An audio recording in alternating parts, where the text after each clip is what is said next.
para sa ating lahat. Ako ay si Rain from RCAM ng Healthcare Ministry.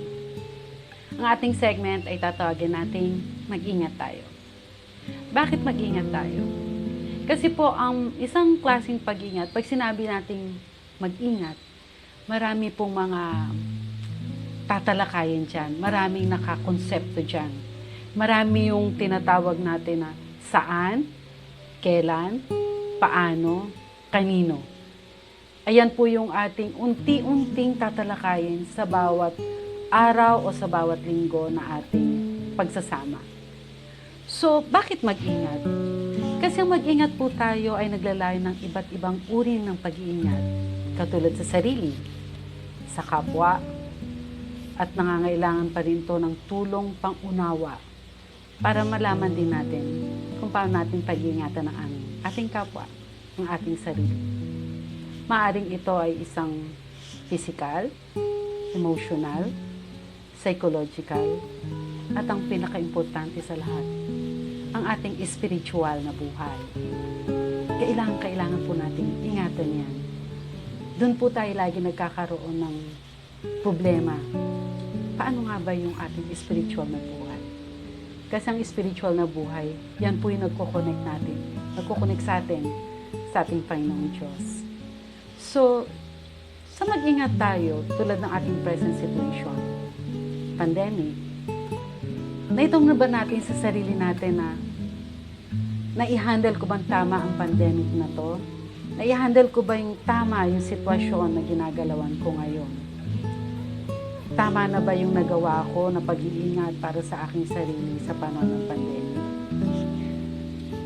Alam ba natin kung paano ang tamang pag-iingat? Ano yung mensahe? Naitanong ba natin sa sarili natin, bakit nga ba nangyari ang pandemic na to? May mensahe ba ito para sa akin? Para sa aking pamilya? O para sa kapaligiran?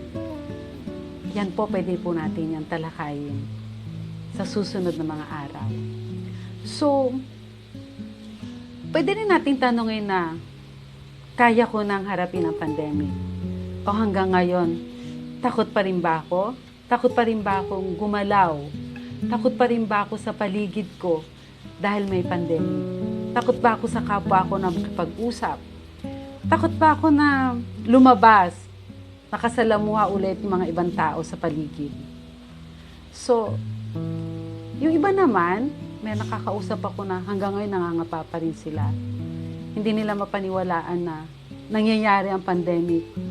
Itong mag-ingat tayo ay unti-unti nating pagpapakilala o makilala ang halaga ng buhay na binigay sa atin ng Diyos.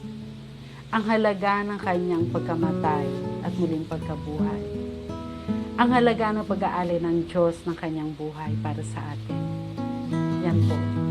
Malalaman po natin yan kung paano natin i-connect ang mag-ingat tayo, ang pag-ingatan ng sarili, pag-ingatan ng ating kapwa, pag-ingatan ng paligid.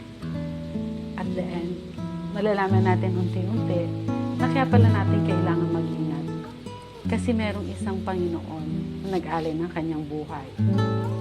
Maingat na maingat ang Diyos na kanyang ibinigay ang kanyang buhay para sa atin. Dito sa mag-ingat tayo, malalaman natin kung paano ang connection natin sa Diyos. Kasi ang connection natin sa Diyos ay nangangailangan ng connection niya sa ating kapwa.